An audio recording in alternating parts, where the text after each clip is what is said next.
How y'all doing? Good. Howdy. Have a good day at work? Sure. Good. Well, thanks for coming to the Legislative Roundup. Your host tonight will be me and Representative Mitch Little. And gosh, it feels like session was so long ago, but it really was. It started last year at this time and went until beginning of June, it felt like, and then we had a couple special sessions, and then life has happened since then. We've gotten on with getting ready for our interim charges, and I think those are due at the end of next month. And I think a few people have a couple good bills they want to get pressed on so that we can get some good ideas in for next session. Right now we have a primary session coming up. Luckily, I don't think either one of us has a contender, so if you guys need anything or if you guys have any bill ideas, now is the time to get a hold of us because we got so much free time on our hands besides helping out our fellow Republicans that need to get across the finish line. And so, man, I think I wrote 40 bills. Wow. We got 11 of those across the finish line. And there's one in particular, it wasn't a bill, it was a House joint resolution. And 2 days ago, Nathan Gage Ingram, he was a Navy SEAL that gave his life for a teammate a couple years back. He was nominated for the Texas Medal of Honor. I put that nomination in. It was accepted. And he should be getting his award, I think, at the end of this year is when the governor will do it. But 2 days ago, I made a resolution, and Mitch actually was a joint author on this bill to make sure that January 12th was Nathan Gage Ingram Day. Lovely. And so for the next 10 years, you'll know that. So I'll kick it off with that, and I'll push it over to Mitch Little, and we'll just bounce back and forth. Thank you. All right. My name's Mitch Little. I live in Louisville. I'm the state representative for House District 65. I was a freshman in the Texas legislature, following behind the greatness of Ben Bumgarner and Richard Hayes and all these other wonderful folks. My caucus mates in the Texas House Republican Caucus nominated me and voted me the House Republican Caucus Freshman of the Year. That was a wonderful honor. I think you get that award by being the mouthiest without upsetting people. I probably did upset some people, but the right people. The right people. I passed my first bill, House Bill 4623, which ended sovereign immunity for the school districts in cases involving sexual abuse where the school districts are grossly negligent. I got to work on some really fun things. Worked on the bail reform package that you got a chance to vote on in terms of the constitutional amendments, which will make our big cities safer. We had judges who were turning people who are repeat offenders already out on bail for the most heinous, violent, and sexual offenses and turning them right back out on the streets. So the bail reform package is very significant. We got a lot of things left to do. One of I think the most contentious upcoming issue that we're going to try to address is property tax reform and relief in the next legislative session. And I've got some other things that I'm excited to talk about tonight if you want to talk about them. But that's me. I don't know if this is question and answer format. I'm sure that the bosses will tell us what we're going to do.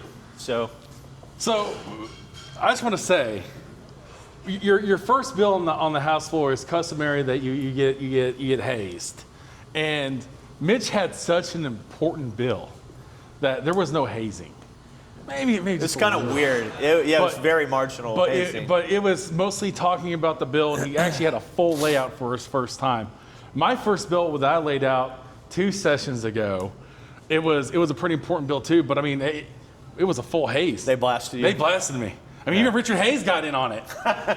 He didn't like my tie I wore that day, and he made a point to go to the front mic or back mic and let me know about my tie. But property taxes. One of the biggest bills we passed this last session was probably to foreign adversaries from owning Texas land. Yeah, that was a huge bill, and was it as strong as we wanted? No, not at all. But it's the compromise that we have to go through when you're working through the Texas House. And let me just tell you, one thing that I want you guys to notice, and I see more new faces coming to our meetings every time I come, and I'm thankful for that. But people need to realize when you look up and down the ballot this go around, I need you to notice every Republican has a Democrat challenger, but not every Democrat has a Republican challenger. We're in a Republican-led state. We need to make sure that we have a Republican in every single place, every single seat, so that we can make sure that we get more Republicans in the House. Because one of the biggest beefs that we have, one of the things that just makes us pull our hair out, is the fact that when we want to make a constitutional amendment, especially on bail reform, man, oh my goodness, my freshman session, I wrote a bill that said that if you're a judge or a magistrate that allows a repeat offender to go out on no bail and they kill a police officer, then you're going to be liable for $5 million. And let me just tell you, that got swamped so fast. Mitch comes in his freshman year and he gets something not similar but better than what I had proposed, and they watered it down so much, but it's something. It's a starting point. Mm-hmm. We have a good chance here and a good. We have what, 22 new seats that will be open? Yeah, there's going to be some change. Yeah, there's going to be a lot of changes, and that puts pressure on the speaker, but not in a bad way. It puts pressure in a good way because, we're going to be able to get things more done that we wanted to do. Property tax relief, we wanted to do more. There was more things in the budget that we wanted to do. Those things get silenced because of the fact that, you have 63 loud Democrats that hem and haw and cut everything up. And they're like, well, if you want to do this, this, and this to get your constitutional amendment, which, by the way, we had 17 ballot propositions. We couldn't have got those done without Democrats because you have to have 100 votes in the House. Then you have to know when to cut tail and run a little bit. And so we need to get more of a supermajority so we can kindly, say we're Republican state and we're going to run it as such. And that way we can just smooth sail things that should be common sense measures. And all the fraud that's happening up north, my goodness, one of my first interim charges going into the 89th session, my freshman year going into my sophomore session, was talking about child care. Expanding child care in this state. Yeah, and it just blows my mind. It was like we couldn't agree on anything. We didn't really expand it, but most of it was because of the idea of what we're seeing happening in Minnesota right now. It's just crazy. And I'm glad that we have common sense Republicans that take the charge on things like, we don't want that here. We don't need that here. That's not the mission of government. We want to keep a limited government. And so that's the kind of stuff that we focus on, Mitch and I both. So.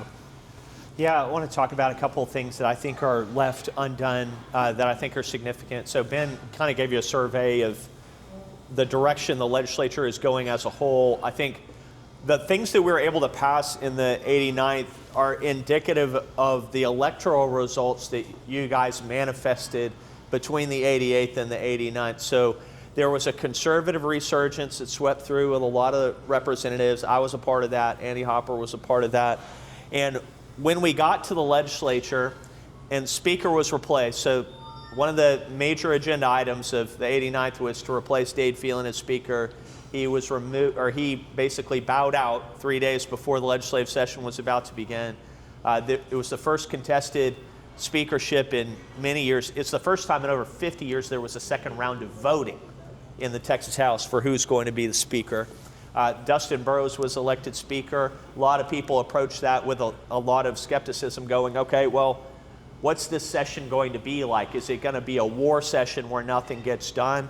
Fortunately, it didn't end up being that at all. We passed the most conservative policy and more Republican Party of Texas priorities than probably the last several legislative sessions combined. So we made significant progress on some items. Let me tell you some things that I'm a little bit disappointed about. The first one should have been passed in the regular session and then should have been passed in subsequent special sessions was a ban on taxpayer-funded lobbying. That's right.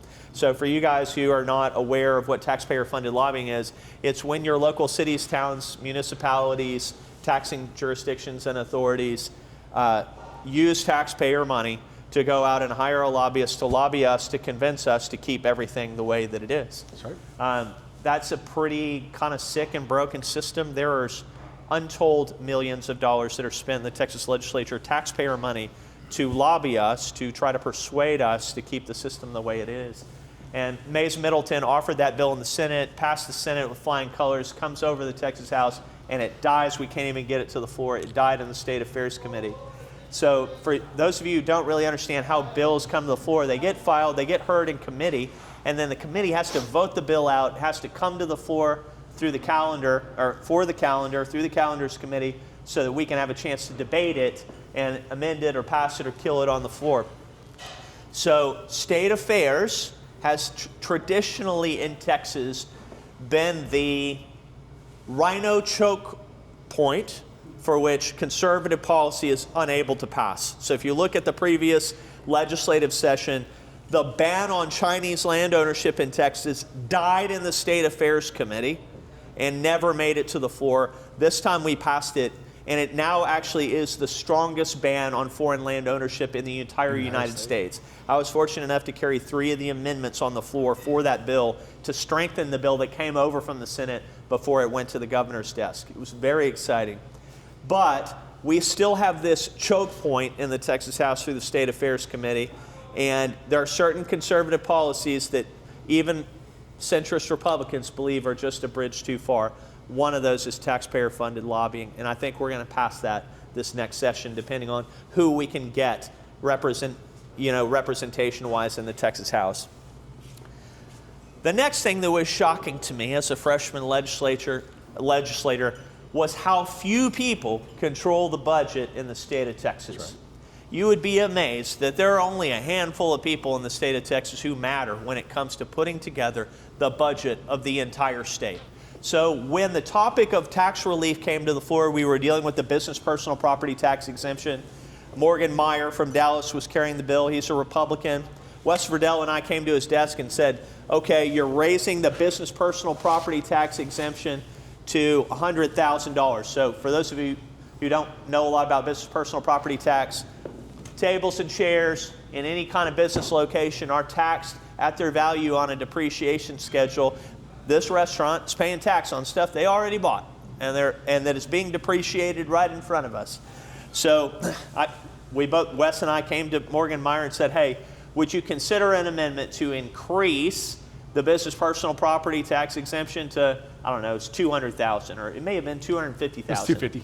Yeah, and Morgan responds to me very truthfully, but sadly, this deal's already been done. What does that mean? I said it wasn't done with me.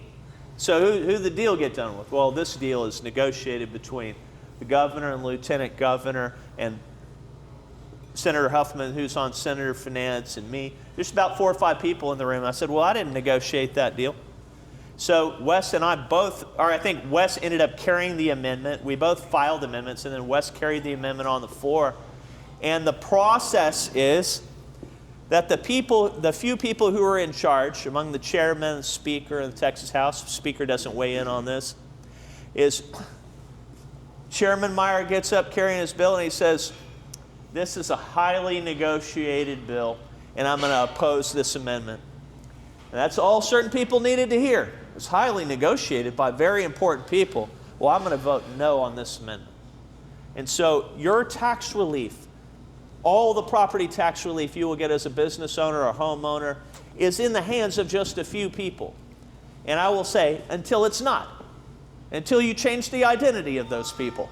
Or you decide this is so important among the voters of the state of Texas that we've got to do something about it right now. And I don't really care what your deal was that you made among a group of politicians. The next thing that is really bothering me, that I think I would like to work on this next session, is higher education reform. So you guys, have you been paying attention to what's going on at Texas A&M with diversity, equity, inclusion, and all that stuff? You probably are not aware that the last stronghold of DEI in Texas is in the only place that matters, and that is the classroom. There is a classroom exception for DEI in higher education in Texas. That means they can teach it all day long. All forms of critical theory, all forms of gender theory, critical race theory, all the stuff that gestated in the Northeast and Harvard when I was in college, and then made its way here to Texas, it still has free reign in our universities. And so today, for the first time in American history, the average first-time homebuyer is 40 years old. All right? Let me give you another shocking statistic. Raise your hand if you are a liberal white woman between ages 18 and 29. Nobody tonight. Okay. If you are a liberal white woman between the ages of 18 and 29, at a 60% clip, you believe that political violence is an appropriate response to government action that you disagree with. It's the wildest thing. We did it to ourselves in higher education. Yes. And so the thing that I want to tell you is, we as Republicans can just do things. I don't know if you know this. We control every statewide office and both chambers of the legislature. We can just do things. We can decide that as a state, we don't want to pay for that crap in our classrooms anymore. It's not getting these young people trying to buy a home any jobs. Nobody's going to Goldman Sachs and saying, I have a degree in gender studies from Texas A&M. Would you hire me? Nobody's going to JP Morgan and saying, I have a degree in critical gender studies. Would you hire me?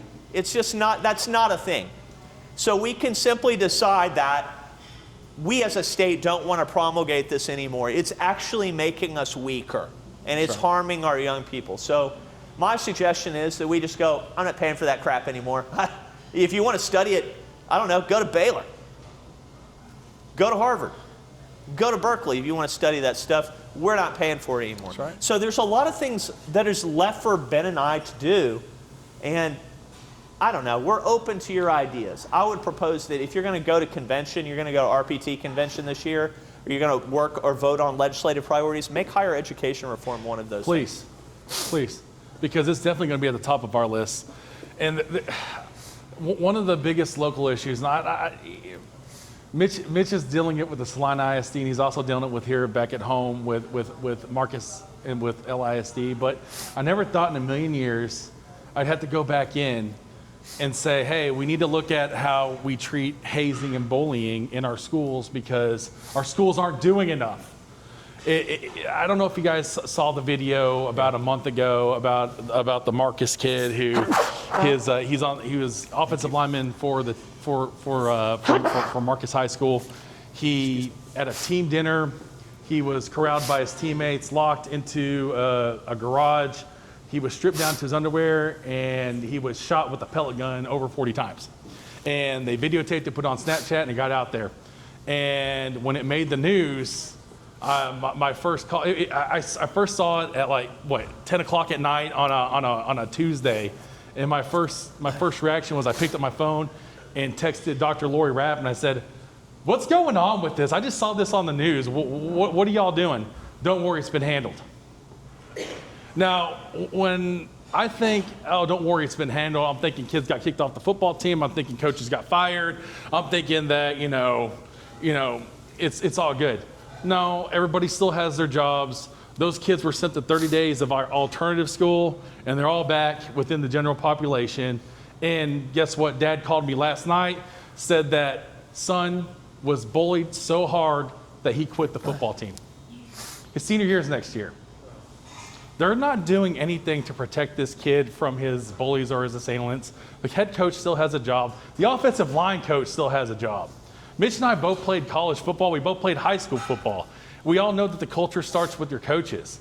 And those kids that did that perpetrated that, they didn't learn that on their own. They were told that was okay, that we're on the football team, we can get away with anything. And let me just tell you right now, it's going to show that they can get away with anything because ain't nobody wanting to stand up or do anything about it except for Mitch and I. And so I'm going to be making sure that we lead legislation so that doesn't happen again, that our kids are safe, that kids like X, that I'm not even going to mention his name because I don't want to throw it out there because I don't want to shame him or his family any more than they've already been shamed. That they're protected, that the what about me's that they get left behind. We're not going to do that anymore. That this last session, my first session, I passed a human trafficking bill, an anti-human trafficking bill on massage parlors, and I expanded that, and we're going after hotel motels. I passed that at 0 hour on the last night that we could pass bills, and let me just tell you, that was a wild night. There's more work to do on the human trafficking front, but there's always more that we can do. Our communities, it's here, guys. It's around the corner. It's down the street. It's at your neighbor's house. You just don't know it. It's happening. So we're going to do more to protect our community, protect our kids from the ilk that's going around. Plus, we have the outside threats now. We have this invasion of Islam that's moving in epic cities and things like that. And so we got to figure that out. There's They're very clever. The Islamic bad actors, they come in. The governor has come in and made a proclamation that, CAR and the Muslim Brotherhood, they're terrorist organizations. As long as that's happened, as long as he keeps that moniker on that, then we can cut off funding, we can do all those things. But they've assimilated into our culture in the fact that they've learned our Constitution, and everything they do, it's sound with what we do constitutionally. And so it's very hard for us to ban them from our society. And so we have to be very clever. We have to get outside the box. And I'm just happy that we have Mitch Little to help us with that fight. Oh, you're so kind. Yes, ma'am. Is it some of the money that for homeschooling also going to the Muslim Brotherhood? No, it can't. It can't. None of that money, none of the money for homeschooling, if your car or if you're seeing that happening, please tell me and Mitch about that. We'll make sure we do an investigation. We'll take it to Ken Paxton and we'll make sure it gets back and we put those people in jail. Can I respond to that real quick? So just to put your mind at ease, I know it probably won't be fully at ease about this, but there was actually a release. There was a news article from the Dallas Morning News yesterday, or actually it could have been KUT, NPR, basically saying, complaining about the fact that Texas is not approving private schools for use with school choice that are affiliated with the Chinese Communist Party or with CARE. So I think there's a pretty good chance at the state level, that the comptroller's office, which is going to control completely the administration of the school choice program, they just go, "No, we're not doing that. We're not approving schools that are affiliated with China. We're not approving schools that are affiliated with Muslim Brotherhood, et cetera." I'm sorry? H-1B visas. What about them? I'm sorry, I'm not following. It's an issue too. H-1B, in what way? Yeah, well, let me address that. Yeah. So, she just said H-1B visas. Who's concerned about H-1B visas? Oh, almost everybody. Yeah. Okay. Why are you concerned about H-1B visas? Anyone want to volunteer? There are too many. Okay. All right. Who's concerned about the Islamification of Texas? Raise your hand. All right. It's the same. Why are you? Hold on. Why are you concerned about the Islamification of Texas? Because as a Christian, we're not allowed to do certain things, and we feel like they're just. And then in Houston, there's that big statue that's up there. Oh, yeah. Absolutely. Yeah. So, freedom Why? of religion. I get Hold on. I'm going to get there. Why weren't you concerned about it 10 years ago? We didn't know. It just got. You didn't hear about. Why didn't you hear about it 10 years ago? Because it wasn't. How did they get here? Hold on. How did they get here? Visas and student visas. We let them in. The Texas legislature didn't let them in. The federal government let them in. George Bush let him Okay? So Obama. let me give you the black pill on all that. Benjamin Bumgarner and I are not going to stop a federal immigration program. I would love to tell you that we are. Yeah, I wish we could. We're not. So now, what the state of Texas is left to deal with on its own are the second and third order effects of a federal immigration program we have no control over. Does that sound familiar to a country that has had what we estimate 10 million illegal border crossings? Texas is left to pick up the pieces of a federal failure on the immigration front, both illegal immigration and legal immigration. So now what do we do with this issue? Well, I've heard a lot of bad ideas. Hold on, I'm still talking. I've heard a lot of bad ideas. Here's a bad idea. Well, we'll just say no Muslim communes. Until you are ready to offer the Accept Islam Amendment to the First Amendment to the United States Constitution, you're going to run into problems. You are. Well, why don't we just end all communes? Any kind of religious communes in the state of Texas, let's do away with those. Homestead Heritage in Waco is basically the same thing as Epic City, only it's Christian.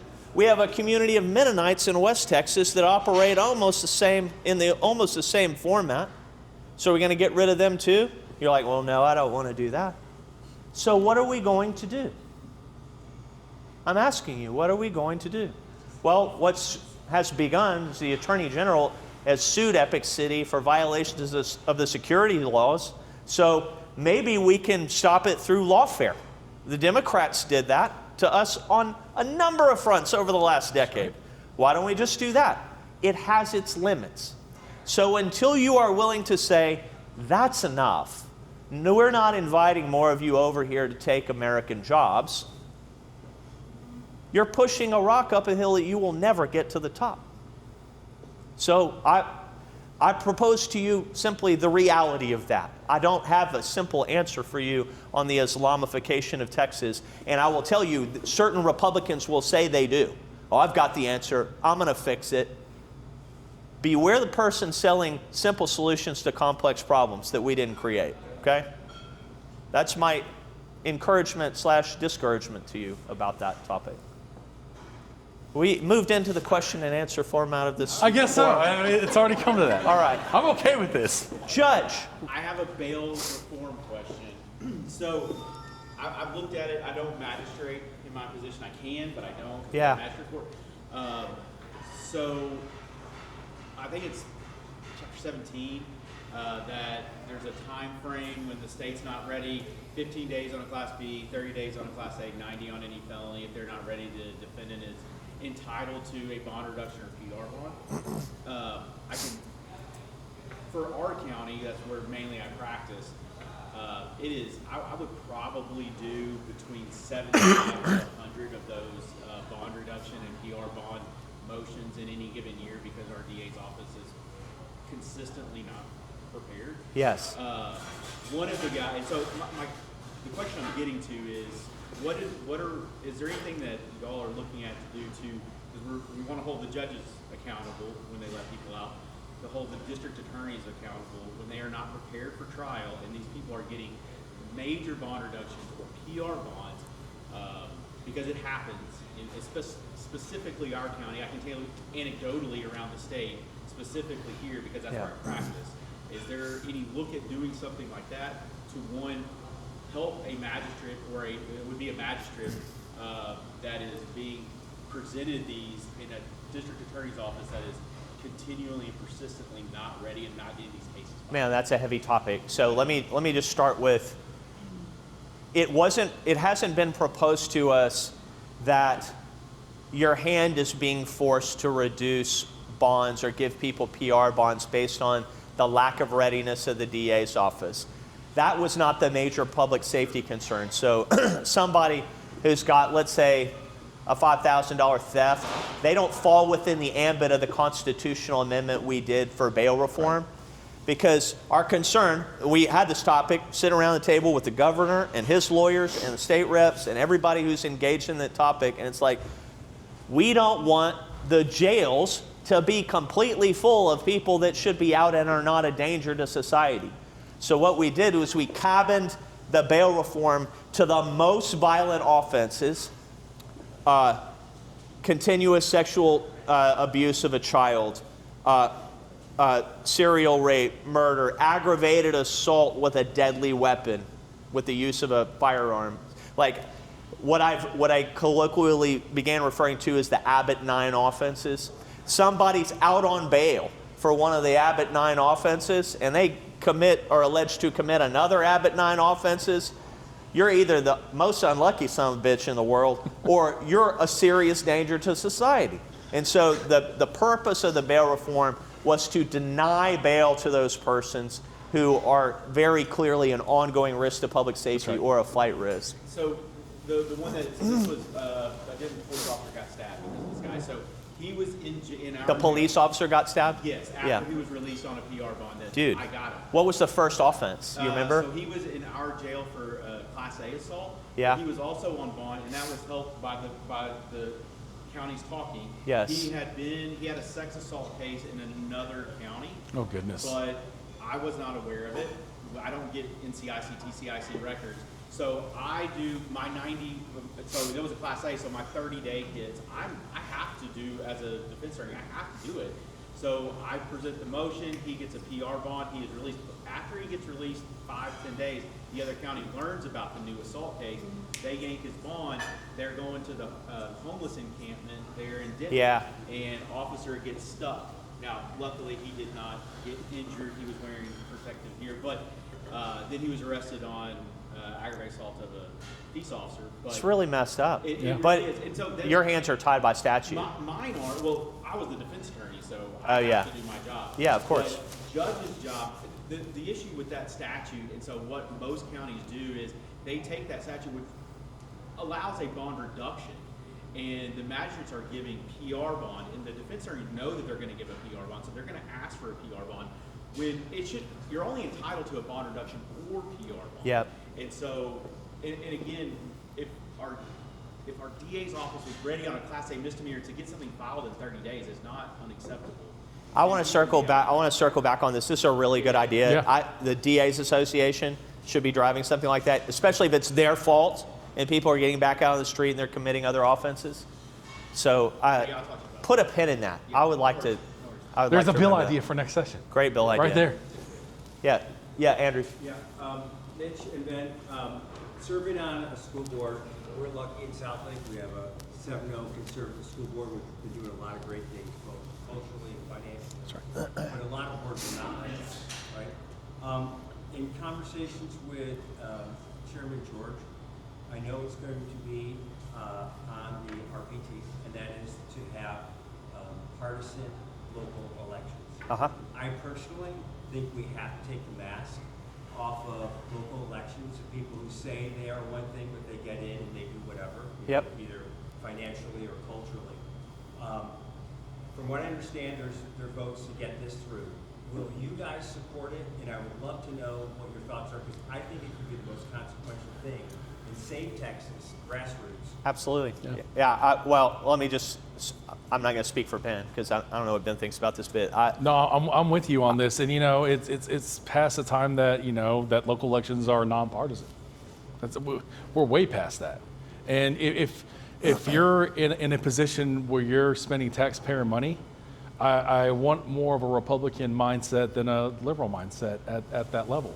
Why? Because I know that a liberal mindset's probably going to be opening up the checkbook and just writing away. And whereas right now it's like if you look at some of our ISDs, they're several $1 million in debt. They haven't balanced their budgets from last session, and they put it back on the state's onus. But I can tell you right now, they're a taxing entity by right, and if you're not making ends meet, then balance your budget, guys, or find a way to make it meet by calling a tax raisal, because you are a taxing entity. Don't yell at the state and say you need to give us more money every time you turn around. We gave over $100 billion to education this last session, which was a record amount of money. The Texas budget is $353 billion, give or take, and about a third of the budget goes to education in the state. And the reason why you have local control is so that, hey, we're going to make up those shortfalls. We're going to take care of our communities. And for some reason, they've forgotten that, and they want to put it all back on the state. So let me respond to your before you. All right, I know you got things you're thinking, SREC committee man, but I've got some ideas about this. So, partisan elections. There are different ways that Republicans see the world. And one of the ways that Republicans see the world that has failed for decades is Republicans go, I'm an institutionalist. This is the way that we do things. We make our mayoral and city council and school board elections nonpartisan, and that's the way we've always done it. And we need to preserve the institution of local nonpartisan elections. Okay? Are you guys following what's going on with Pete Hegseth? And that he's changed the way that our military really functions, and it's gotten us out of a lot of the DEI business we've been in. Who here has served in the military? All right. What is the purpose of the military?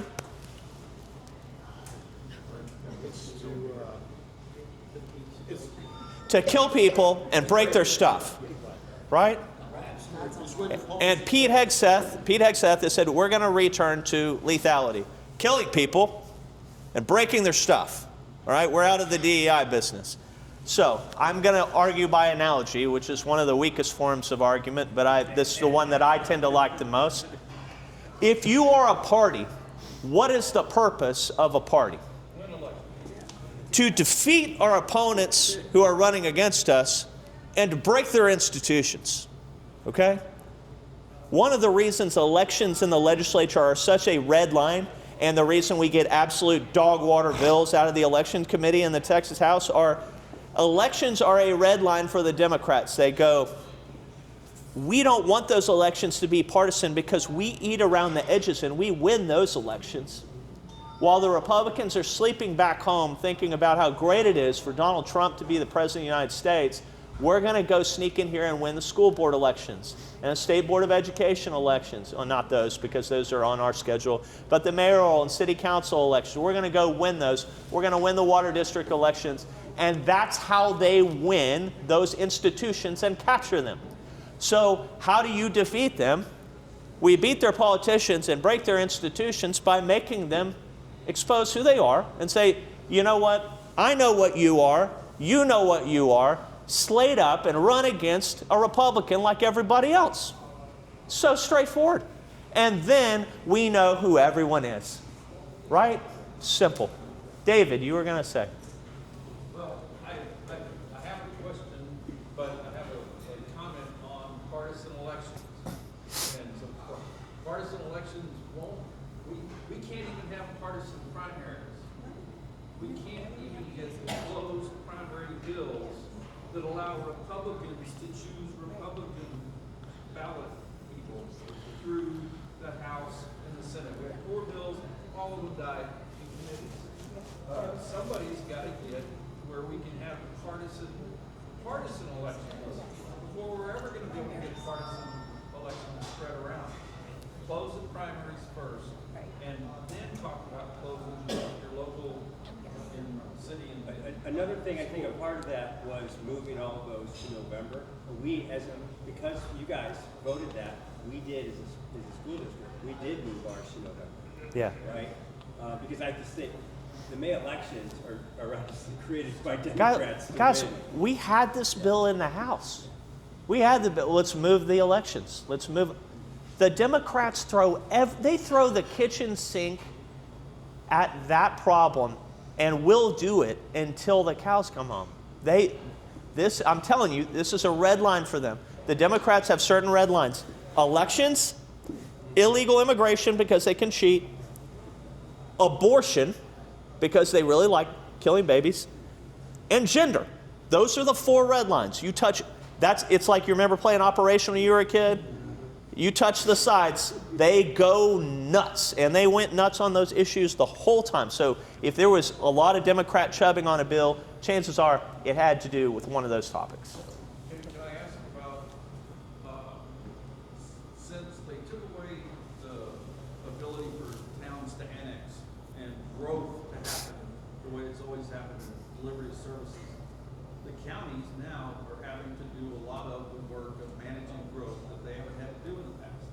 But they don't have the same abilities as cities to have building the same level of ordinances. Is there some way you can move forward that since since the counties and unincorporated areas are going to have to manage that growth, that they can have a little bit more of control powers if there were cities, even though David Wiley, are you suggesting that the incorporated areas pass ordinances such as no fireworks out there? No, I think That's what I'm hearing from you, sir. You're going to piss a lot of rednecks off. That's right. even though the home builder lobby wanted to take away the rights of towns for zoning regulations and ability to control their own growth, that seems to be the movement of the legislature, is to take away the ability to control growth from towns. These are the same problem, David. We move all, so what happens is we allow Democrats to be elected in Republican areas to towns and cities, and the legislature goes, we didn't move their elections, and now we got Democrats in control, so let's take their power away. The state, we're going to preempt the cities and towns and counties and take away all their toys because we don't want to deal with the problem, which is that we allow them to get elected on these squirrely basis in the first place. So if you elect Republicans, if Andrew Yeager's elected to be mayor of a small town, I got no worries about how Andrew Yeager's going to use that power. The problem is the non-Andrew Yeagers that we allow to be elected to those positions over and over and over again because we're just so happy Donald Trump's president of the United States. That's my diatribe about that.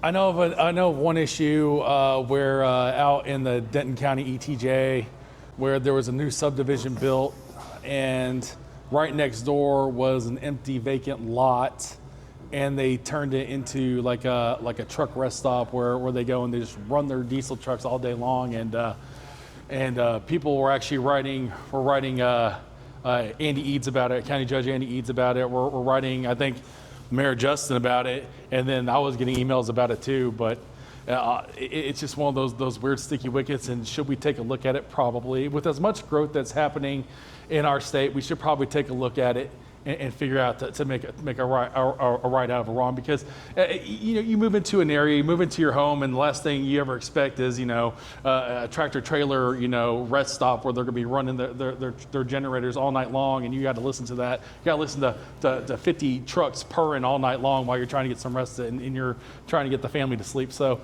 there's some give or takes that we probably should look at on that front. Mr. Mayor, you had something you want?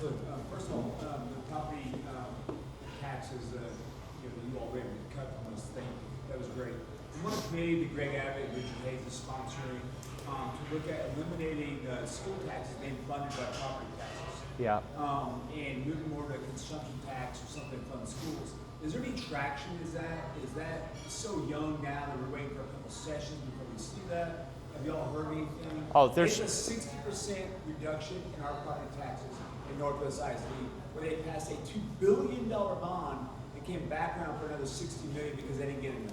Yeah, this is where I live on my soapbox. Absolutely, there's traction among the voters. The problem is among the elected officials.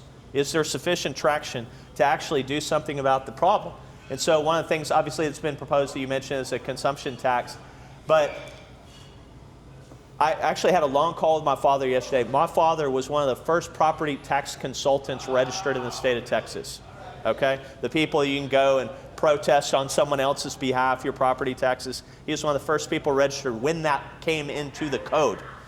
I was in an appraisal review board hearing in Weatherford at Parker CAD yesterday. And I got home, I was so pissed, I called my dad and I said, Dad, here's what happened to me. I had a hearing in front of the appraisal review board, and I was right, like very clearly right.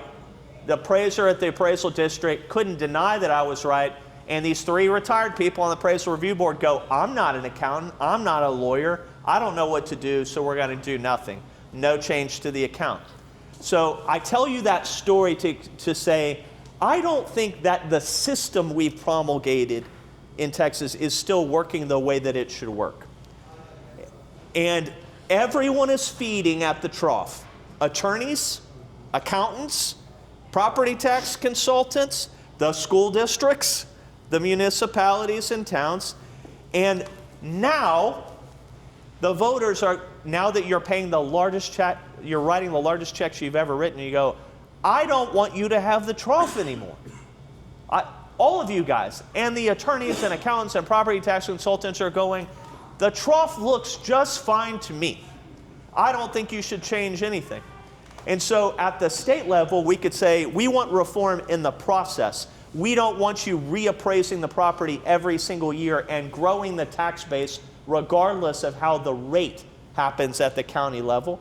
So we can control the rate through our county judge.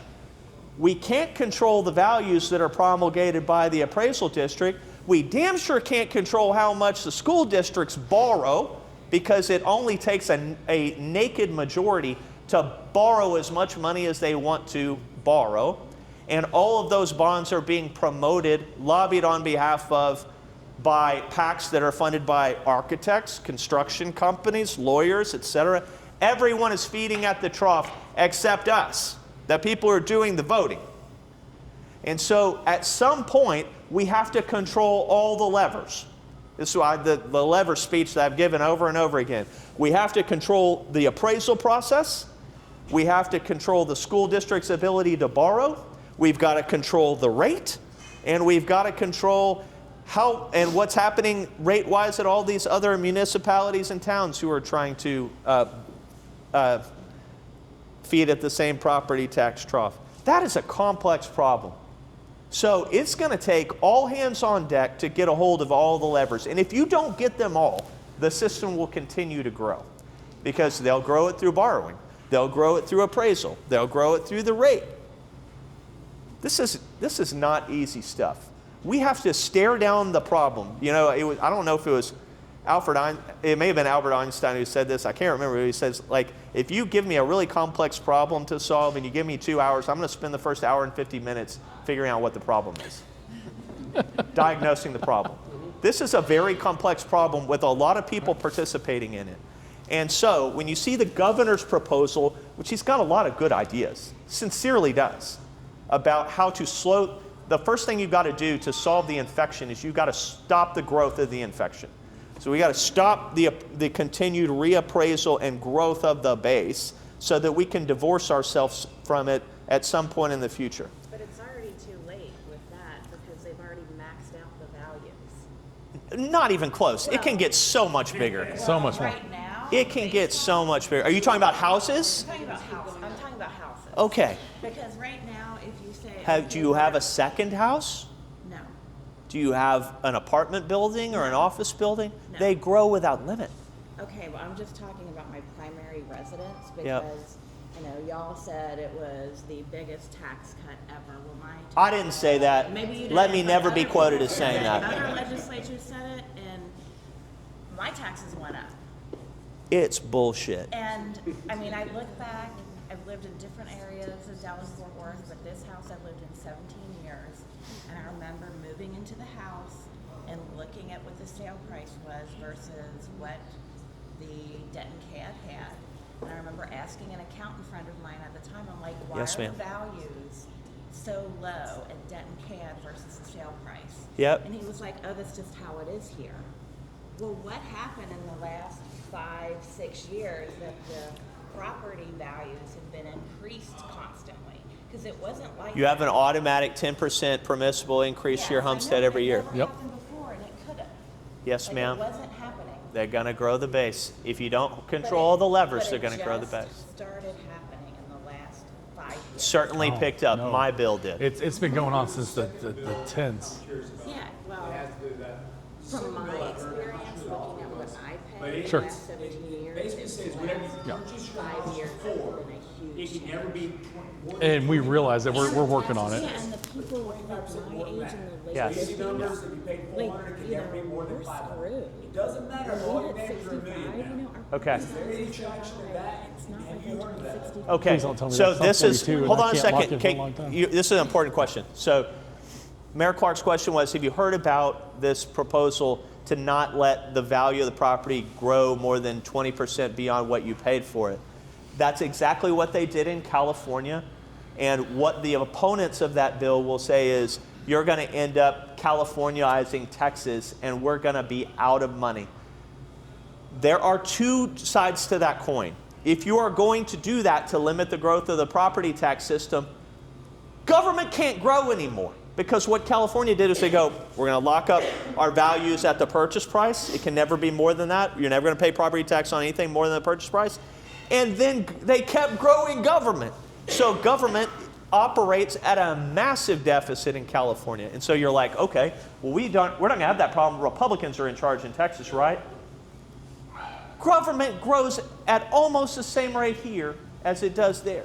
So if we do that, it's going to be suicide because you cannot trust the Interesting. people that we work with not to grow government. I'll just tell you because I know it. I've met them. And we try to talk them out of it, and they keep doing it over and over and over and over and over again, including people that you vote for.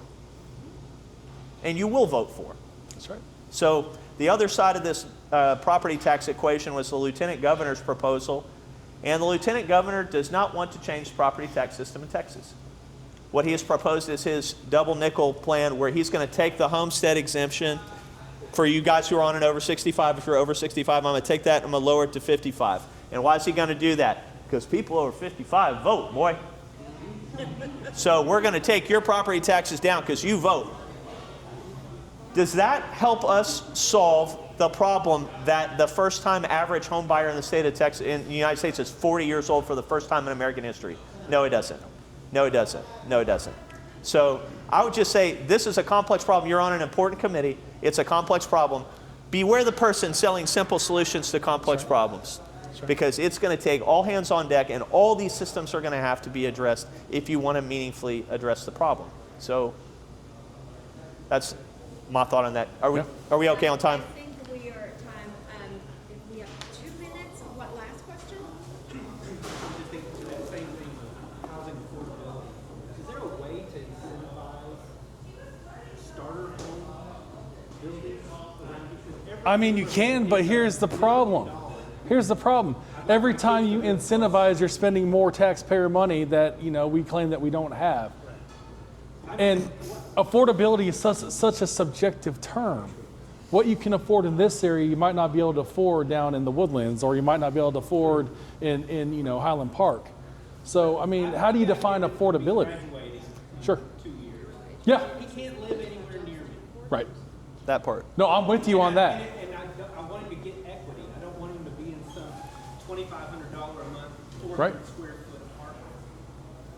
That's the problem. I My- don't know the answer. I wish I My did. district director, who sits right behind you, he's 28 and he's looking to buy his first home too, and he's 28 years old. And I like to think that I pay him well and I take care of him, but there's nothing in this area that can support what he makes right now. And so at some point we got to take a look at it, and we're going to have to dig in. But how do we get involved from a government aspect on that? Because the more we dig at it, hey, everybody knows the phrase, I'm from the government, I'm here to help. Look at Obamacare. Remember they tried to help out with insurance, that we're now, you know, in the worst insurance bubble in the history of mankind. Well, that's what's going to happen if government starts digging in on the affordability thing. You want to help, but I mean, it's to what cost? To what end? You know, Kaylin wants to buy a house. Flower Mound goes, not there. That's right. Justin goes, not there. Louisville goes, not there. Does Shoot. every high school need a stadium? Hold on. So let me just finish this topic on housing affordability. If we all agree it's a problem, then we all need to be pushing a solution. And what I mean is, we need to find ways to build things that we weren't super excited to build because there's a demand for it. And so this is the topic, and Mayor Gilmore's here, Mayor Clark's here, everybody, these ideas exist in tension. Justin, Louisville, Flower Mound wants to say, hey, we were elected too. We ought to be able to help decide what gets built in our community based on the voters who elected us. And that is a totally valid truth claim. Yep. That these are the people who are elected to decide that. And on the other end of the equation, you have developers going, there is market demand for houses right there. And if you'll let me build it, I will build it, and then people will come and buy it. And, well, that's in a conservation area. Well, that's not what we want to build here right now. Or I've got other plans for that. So these ideas exist in tension, and that's okay for there to be tension. The problem is when one side or the other comes to the legislature and says, stop those people. Don't get involved and break up this fight. And so the developers come to the legislature and they go, Mayor Clark won't let me do that. You make him let me do that. Mayor Gilmore won't let me do that. You make him let me do that. Instead of those parties working together to try to come up with something that's cohesive. And so the worst, to me, one of the worst features of the legislature is that parties come to the legislature for that 6 months and they try to use us as a crowbar. Mayor Clark won't listen to me. Mayor Gilmore won't listen to me. Make him. And I'm not sure that that's the way to solve the housing shortage or housing crisis. No, not at all. Okay? Anyway. Thank you so much. Can we give them Good job. Good job, Fred.